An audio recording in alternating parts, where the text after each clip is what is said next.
வணக்கம். இன்று என்ன நிகழ்வு பார்க்க போகிறோம்னா, ஜோதிடம் என்பது என்ன, வாழ்க்கையில் கலங்கரை விளக்கம், ஜாதக விளக்கத்தோடு இன்றைக்கி பார்க்க போகிறோம். அதாவது பொதுவாக ஜோதிடம் என்பது என்ன, வானியல் நிகழ்வுகளை கணித்து அந்த நேரத்தில் ஒரு குழந்தை பிறக்குது, அந்த குழந்தை பிறந்த டைமு அந்த நேரத்தில் வானியல் மண்டலத்தில் கிரகங்கள்லாம் இந்தந்த நட்சத்திரத்தில் அமர்ந்திருக்குது. அதை வைத்து தான் ஜாதகம் கணிக்கிறாங்க. இப்படி கணிக்கப்படும் போது சில பலன்கள் சரியாக இருக்குது, சில பலன்கள் சரியில்லாமல் போகுது. அது எப்படின்னா, இப்போ நம்மளுடைய முன்னோர்கள் கிரேதா, திரேதா, தோபரா, கலி, இப்போ கலியும் முற்று பெறக்கூடிய கண்டிஷனில் வந்துட்டுருக்கு. அப்படி இருக்கிற இந்த யுகத்தில் இந்த யுகமாக நிகழ்வுகள் நடந்து வந்திருக்கல்ல, அதனால்தான் கிரேதா யுகத்தில் திரேதா யுகத்திலலாம் ஜோதிடம் என்பது கிடையாது.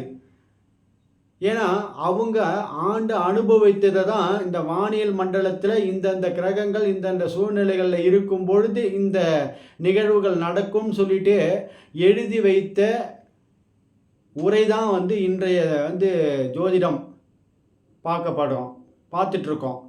அப்படி இருக்கும் பொழுது இதனால் இப்போ ஒரு ஜோதிடத்தில் போயிட்டு பார்த்துட்டு இந்த பரிகாரம் செய்யுங்க, இது மாறிடும், இந்த நேரத்தில் இதை செய்யுங்க, இந்த கோயிலுக்கு போங்க, இது மாறிடும் அப்படின்னு சொல்கிறதுக்கோ இல்லை நடக்கிறதுக்கோ 100% இல்லை. அப்படி இருந்ததுன்னு வச்சுக்கோங்களேன், திருமூலரோ இல்லை திருவள்ளுவரோ, உதாரணத்துக்கு 2 புருஷர்களை மட்டும் எடுத்துக்கோம். இவங்க 2 பேரும் எங்கேயாவது ஒரு இடத்துல இந்த விஷயத்துக்கு இந்த பரிகாரம் செய்துக்குங்க, இந்த துன்பம் வந்ததுன்னா இந்த பரிகாரம் செய்துக்குங்கன்னு அப்படின்னு எழுதியிருப்பாங்க. அப்படி எழுதப்படவில்லை. ஆனால் அதே முன்னோர்கள் நம்மளுடைய பாட்டனார்கள் என்ன சொல்லியிருக்காங்கன்னா, இப்போ இந்த விஷயம் செய்யும்பொழுது இந்த விஷயம் நடக்கும் அப்படின்னா, அப்போ முன்னொரு காலத்தில் நம்ம அதனுடைய ஒப்புமை. ஆனால் அந்த காலத்தில் எப்படி நடந்தது, அந்த நிகழ்வுக்கு ஏற்ற மாதிரி தோபர யுகத்தில் கிருஷ்ணர் இருக்கும்பொழுது சில நிகழ்வுகள் நடந்திருக்கும். இப்போ கலி போயிட்டுருக்கு, இப்போ ஒரு நிகழ்வு நடந்துகிட்ருக்கோம். ஆனால் அந்த நேரத்தில் சொன்ன ஜோதிட நூல்களும் இந்த நேரத்தில் சொல்லிகிட்டு இருக்கிற ஜோதிட ஆசிரியர்களும் குருமாக்களும் ஒரே மாதிரி தான் சொல்லுவாங்க. ஆனால் பலன்கள் வேறு மாறும், காலங்கள் வேறு இல்லை. இப்போ உதாரணத்துக்கு ஒரு ஜாதகத்தை எடுத்துக்குவோம். இப்போ 12 ராசி 12 லக்கணங்களை விட ஒரு 3 கிரகம், ஏதோ ஒரு லக்கணம் ஏதோ ஒரு ராசி இருந்துட்டு போகட்டும். அவருக்கு ரிஷபத்தில் சுக்கிரனும் சனி பகவானும் இருக்குது. இப்போ குரு பகவான் ரிஷபத்தில் வந்திருக்கார். 22 வயது தான் ஆகுது. ஒரு ஆண் ஜாதகம் இது. அவர் என்ன பண்ணுறாரு, தொழில் செய்வதற்கு துடிக்கிறார். சுக்கிரனாக கூட சனியாக கூட குரு சேர்ந்துருக்கிறாரு. தொழில் செய்கிறதுக்கு அவர் துடிக்கிறார். ஆனால் ராகு கேதுக்கள் பிரிக்கப்பட்ட புதன் இருக்கார். இந்த நேரத்தில் இவர் தொழில் செய்தார்னா விருத்திக்கு வராது, அதனுடைய விளைச்சலை எடுக்க முடியாது அப்படின்னு சொல்லிட்டு நாம் ஜோதிடத்தில் சொல்கிறோம். ஆனால் அவர் அதை விரும்புகிறாரு. அவர் ஏறின நட்சத்திரம், அவருக்கு உட்கார்ந்த எனர்ஜி, அதாவது கர்ம வினைப்படி தொழில், அவருக்கு வியாபாரம் இந்த நேரத்தில் இல்லை. சுக்கிரன் கூட சனி சேர்ந்திருந்தா ஒரு ஆண் ஜாதகத்தில் திருமணம் ஆன பிறகு, மனைவி வந்த பிறகு அந்த தொழில்காரகன் என்று சொல்லக்கூடிய சனி பகவான் வழிவகை செய்வார். இதை எப்படிங்க நீங்கள் உறுதியாக சொல்கிறீங்க அப்படின்னா, முன்னாடி காலத்தில் சொன்ன ஜோதிட முறைகளும் முன்னாடி காலத்தில் இருந்த முறைகளோடு ஒப்பிடும் பொழுது சுக்கிரன் சனி சேர்க்கை பெற்ற எத்தனை ஜாதகங்கள் இருந்தாலும் சரி, அந்த ஜாதகர் மனைவி வந்த உடனே வாழ்க்கையில் முன்னேறி இருப்பார், பொருளாதாரத்தில் முன்னேறி இருப்பார். அப்போ அதுக்கு முன்னாடி என்ன பண்ணியிருப்பார், வாழ்க்கையினுடைய தத்துவத்தை, வாழ்க்கையினுடைய ரகசியத்தை அறிந்து கொண்டிருப்பார். அவரால் பொருளாதாரத்தில் ஒரு கடுவளவும் முன்னேற முடியாது. இதுதான் ஒரு ஜாதகர் முற்காலத்தில் என்ன நடந்தது, இந்த காலத்தில் என்ன நடக்குது, இதையெல்லாம் கணிக்கக்கூடிய அந்த திறம்பட செயல்களை செய்யக்கூடியவர் யாருன்னா அந்த ஜோதிடர். அந்த ஜோதிடத்தில் இப்போ ஒன்றும் இல்லை, ஒரு கடலில் பயணம் பண்ணி போயிட்டே இருக்காங்க. கலங்கரை விளக்கம் எதுக்கு தேவைப்படுது, திசையை அறிந்து அதை அதன்படி நம்ம பயணம் பண்ணுறதுக்கு தானே. அதுதாங்க ஜோதிடம். ஜோதிடம்ன்றது வேறு ஒன்றுமே கிடையாது. குழப்பமான மனநிலைகள் உருவாகும் போது இவர் என்ன பண்ணுறாரு, என்கிட்ட இந்த நேரத்தில் நான் தொழில் பண்ண போகிறேன், தொழில் செய்யலாமா அப்படின்னு வந்து கேட்டார் பாருங்க. அதுதான் சரியான வழிகாட்டுதலும்படி இந்த நேரத்தில் நீங்கள் தொழில் செய்யறதுக்கு உங்களுடைய மனம் வந்து தூண்டப்படும். ஆனால் அதன்படி நீங்கள் போகக்கூடாது. உங்களுக்கு அக்கௌண்டன்ட் சம்பந்தமான, கணக்கு வழக்கு சம்பந்தமான, ஆசிரியர் சம்பந்தமான, பேங்க் சம்பந்தமான விஷயங்கள் வந்து உங்கள் ஜாதகத்தில் சுட்டி காட்டுது. ஆனால் அதில் எனக்கு விருப்பம் இல்லையா ஐயா அப்படின்னா, அதுதான் இந்த நேரத்தில் இந்த மாதிரி தான் உருவாகும். குரு சுக்கிரன் சனி சேர்க்கை கோச்சாரத்தில் குரு வந்து சேரும் பொழுது, பிறப்பு சுக்கிரன் சனியோடு சேரும்போது அந்த மாதிரி வியாபாரத்தை செய்ய சொல்லி தூண்டும். வியாபாரம் என்று சொல்லக்கூடிய புத பகவான் உங்களுக்கு சரியா இல்லாததுனால நீங்கள் இப்பொழுது வியாபாரம் செய்யக்கூடாது அப்படின்னு சொல்லிட்டு தடை சொல்லி நம்ம வந்து அந்த வழிமுறைகளை சொல்லி அனுப்புகிறோம். அதுபோல் வாழ்க்கையில் பயணம் பண்ணும்போது சில ஸ்தம்பிப்பம், அதாவது மனக்குழப்பம் ஏற்பட்டு அப்படியே நிற்கிறீங்க பார்த்தீங்கன்னா, அந்த நேரத்தில் ஒரு ஜோதிடர் அணுகுங்க. அந்த நேரத்துக்கு உங்களுக்கு கலங்கரை விளக்கு போல் அதோ பாருங்கள் லைட் எரியுது, அந்த லைட்டை நோக்கி நீங்கள் பயணம் பண்ணுங்கள், நீங்கள் கரையை சேர்ந்துடலாம் அப்படின்னு சொல்கிற மாதிரி ஒரு ஜோதிடர்கிட்ட போகிறீங்க.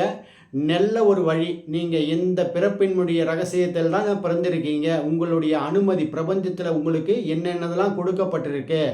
நீங்கள் இந்தந்த வழியெல்லாம் நீங்கள் போனீங்கன்னா உங்களுடைய வாழ்க்கை ஃபுல்லாக இது நடந்துகிட்ருக்கோம் அப்படின்னு ஒரு முறை பார்த்துக்குங்க. வாழ்க்கையில் வந்து ஒரு 4 முறை தான் ஜாதகமே பார்க்கணும். திருமணம் செய்யும் பொழுது, தொழில்கள் செய்யும் பொழுது, அதோட வந்து 60 வயசுக்கு மேலே நம்மளுடைய குடும்ப நிலைகள் எப்படி இருக்குன்னு ஒரு முறை பொதுவான ஒரு ஜோதிடம். அதோட பிறக்கும் பொழுது ஜாதகம் எழுதும்போது ஒரு 12, 13 வயசில் வந்து கல்விக்காக ஒரு முறை பார்க்கணும். என்ன கேட்டால் ஒரு ஜாதகத்தை 4 முறை தான் வந்து பார்க்கப்பட வேண்டும். மற்ற முறையில் பார்க்கப்படவே கூடாது. மனக்குழப்பத்தை உண்டு பண்ணிக்கவே கூடாது. அதே போல் உங்களுக்கு நம்பிக்கையான ஜோதிடர்களை அணுகுங்கள். பரிகாரம் இதை செய்யுங்க, அதை செய்யுங்க, இப்படி போங்க, அப்படி போங்க. மனதை மாற்றுவதற்கு தெய்வ பரிகாரம் வேணால் சொல்லலாம். ஆலய பரிகாரம், ஆலயத்துக்கு போயிட்டு வாங்க, தெய்வத்தை கும்பிடுங்க, அது சரியானது. அது மனதை மாற்றம் செய்வதற்காக மட்டுமே. மற்ற விஷயத்தில் பரிகாரம் செய்தால் 20,000 தகடு, 20,000 வந்து செப்பு தகடில் வச்சு அதை வரைஞ்சி வைங்க, இதை வரைஞ்சி வைங்க, சகஸ்திர சாலத்தை வைங்க, இதை வைங்க, சங்கு வைங்க, அதை வைங்க, இதை வைங்கன்னு சொல்கிறது எல்லாமே அப்பண்டமான 100% பொய். நான் வந்து மற்ற விஷயத்தை குறை சொல்லி ஜோதிடத்தை வளர்க்கணும்னு என்னுடைய விருப்பம் இருக்காது எப்பயுமே. நான் எதுக்கு இதை சொல்கிறேன்னா, ஜோதிடம் எதற்கு பார்க்கப்பட வேண்டும், ஏன் பார்க்கப்பட வேண்டும், ஜோதிடம் என்பது என்ன? ஜோதிடம் என்பது என்னென்னா, வாழ்க்கையினுடைய பயணத்தில் ஒரு கலங்கரை விளக்கம். அந்த விளக்கை பயன்படுத்தி பயணம் பண்ணும்பொழுது அது நேரடியாக போவீங்க. ஏன்னா கடலை நோக்கி போயிட்டீங்கன்னா மறுபடியும் வீணான வழியை நோக்கி போயிட்டீங்கன்னா அந்த மாதிரி போகக்கூடாது. உங்களுடைய ஜாதகத்தில் என்ன இருக்குது, உங்களுடைய ஜாதகத்தினுடைய கொடுப்பனை என்ன? ஏன்னா ஏற்கனவே நம்ம 4 யுகங்கள் கடந்து வந்திருக்கோம். அந்த யுகங்களுடைய அனுபவத்தினுடைய நூல்கள் தான் ஜோதிட நூல்கள். ஜோதிட ஆசிரியர்கள், ஜோதிட வித்வான்கள், ஜோதிட ஞானிகள், சித்தர்கள், பெருமான்கள் வந்து நமக்கு கொடுத்துட்டு போயிருக்காங்க. அதை முழுவதுமாக அறிந்து இந்தந்த கிரகம் இந்தந்த இடத்துல இருக்கும்பொழுது இந்த ஜாதகர் இப்படித்தான் இருப்பார், அவர் எப்படி வேணாலும் எடுத்துகிட்டு போகணும். ஒரு ஏழையாக பிறக்கிறாரு, அவர் எப்படி கோடீஸ்வரன் ஆகிறாரு? ஒரு கோடீஸ்வரனாக இருக்கிறார், அவர் எப்படி வந்து மிடில் கிளாஸ் லைஃப்பை வந்து வாழ போகிறார் அப்படின்னு சொல்லிட்டு உங்களுடைய ஜாதகம் வந்து அந்த அமைப்பில் சொல்லும். நல்ல அமைப்பில் திருமண வாழ்க்கை வந்து அற்புதமாக வந்து எல்லாமே வந்து தொடங்குறாங்க. ஆனால் இடையூறுகள் ஏன் நடக்கிறது?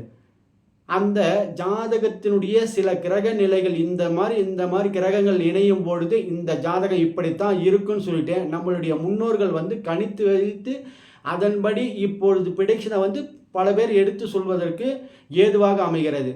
ஆக மொத்தத்தில் ஜோதிடத்தால் உங்கள் வாழ்க்கையை மாற்ற முடியாது. ஜோதிடம் பார்க்கறதுனால எதுவும் மாற்றிட முடியாதுங்க. ஆனால் ஜோதிடம் என்பது ஒரு கலங்கரை விளக்கம். அந்த விளக்கு போல் நீங்கள் அதை பயன்படுத்திக்கிட்டு அதை வந்து நீங்கள் பயணம் பண்ணிங்கன்னா அதி அற்புதமாக உங்களுடைய வாழ்க்கையில் வந்து பயணம் பண்ணலாம். இப்போ ஒருத்தர் வந்து குரு செவ்வாய் புதன் வக்ரமாக இருந்து அந்த இணைவு பெற்றிருந்துன்னு வச்சுக்கேன், ஒன்றும் இல்லை. குரு என்றால் 2 திருமணத்துக்கு அதிபதி, 2 திருமணத்தை சுட்டி காட்டுபவர். குரு எங்கே இருக்கிறாரோ அது கூட எந்த கிரகம் சேருது? கால புருஷனுக்கு அட்டமாதிபதியாக விளங்கக்கூடிய 8ஆம் இடம். போராட்டம், மிகுந்த போராட்டம். குருவும் செவ்வாயும் சேரும்பொழுது அவங்களுக்கு வந்து வாழ்க்கையினுடைய இன்னலை தரக்கூடியது. இது சர்வ சாதாரணமான ஒரு சின்ன நிகழ்வு. இந்த நிகழ்வு அந்த ஜாதகத்தில் இருந்தே தீரும். எந்த ஜாதகத்தை வேணாலும் எடுத்து செக் பண்ணி பாருங்கள். குருவும் செவ்வாயும் சேர்ந்திருந்தால் அவருக்கு வந்து இளமையிலேயே திருமணத்தை பார்த்து விடுவார். அப்படி இளமையிலே திருமணத்தை செஞ்சிட்டாருன்னா கண்டிப்பாக 2 திருமணம் உண்டு. இதை தான் வந்து எல்லா வீடியோக்கள்லையும் சொல்லிகிட்டு இருக்கேன். எல்லா விஷயத்துலையும் நமக்கு வந்து இந்த பரிகாரம்ன்றது வந்து முற்றிலும் பொய். முற்றிலும் எதையும் மாற்றவே மாற்றாது. இந்த பரிகாரம் செய்கிறதுனால இந்த ஆலய வழிபாடுகள் நம்மளுடைய முன்னோர்கள், நம்மளுடைய தகப்பனார், நம்மளுடைய பாட்டனார்கள்லாம் வந்து சொல்லிட்டு போயிருக்காங்க. எப்பயுமே எந்த ஒரு விஷயமும் நமக்கு முன்னாடி சொன்னவங்களை கண்டிப்பாக நம்பியே ஆக வேண்டும். எனக்கு எங்கள் அப்பா சொன்னதை நான் வந்து பரிமாறி கொண்டிருக்கிறேன். அதுதான் எனக்கு தெரியும். அதே போல் மற்றதை நீங்கள் எதை வேணாலும் ஆய்வு பண்ணி பார்த்தாலும் இப்படித்தான் இருக்கும். ஏன்னா ஒரு ஜாதகத்தில் பாருங்கள், குரு கேது இல்லை கேது குரு அடுத்தடுத்த கிரகங்களாக இருந்ததுன்னு வச்சுக்கேன். அந்த ஜாதகர் கேது என்றால் விரக்தி மனப்பான்மை. அவர் வந்து தற்கொலை எண்ணத்துக்கு அடிக்கடி தூண்டப்படுவார்.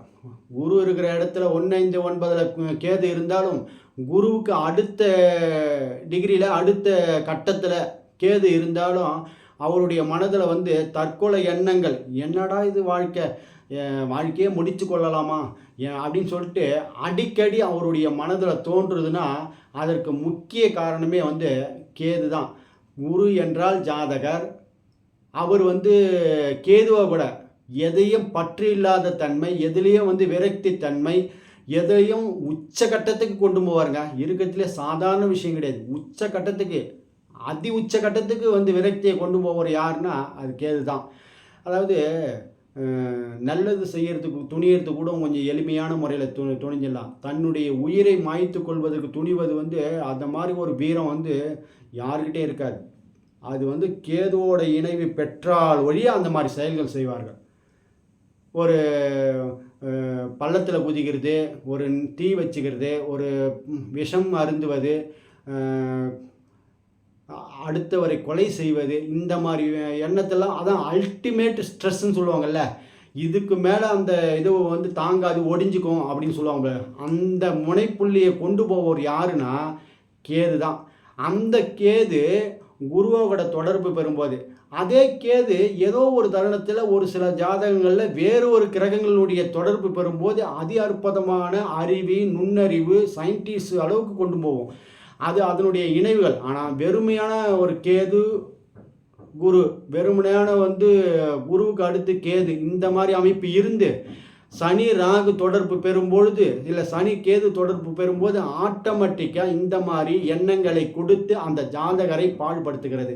இதெல்லாம் வந்து ஏற்கனவே சொல்லி வச்சுக்கிற ஜாதகத்தின் அமைப்பை இந்த ஜாதகத்தில் செக் பண்ணும்போது அது எப்பொழுது நடக்கும், அதுதான் கோச்சாரத்தினுடைய கிரகங்களினுடைய நிலைகளை ஆராய்ந்து சொல்பவர் தான் மிகச்சிறந்த ஜோதிட ஆசிரியராக, ஜோதிட குருவாக, ஜோதிட வழிகாட்டியாக, கலங்கரை விளக்காக காணப்படுகிறார்கள். அந்த மாதிரி கலங்கரை விளக்கு கொண்ட ஒரு ஜோதிடரை அணுகுங்கள். உங்களுடைய வாழ்க்கை பயணத்தை குழப்பமான நேரத்தில் தெளிவான முடிவை எடுப்பதற்கு, தெளிவான ஒரு கருத்தை உங்களுக்கு அவர்கள் உரைப்பார்கள் என்று கூறி, இந்த வீடியோ பிடிச்சிருக்கும் பட்சத்தில் லைக் பண்ணுங்கள், ஷேர் பண்ணுங்கள், மற்றவர்கள் அனுப்பிவிடுங்க. நமது நேயர்கள் ஆற்றில் ஓடும் நீரோடை போல பிரபஞ்சத்திற்கு நற்காரியங்கள் செய்து நற்பலன்களை பெற்று இறைவனுடைய ஆசையை பெற்று வாழுங்கள். மீண்டும் ஒரு ஜாதக ஆய்வோடு சந்திக்கலாம். நன்றி, வணக்கம்.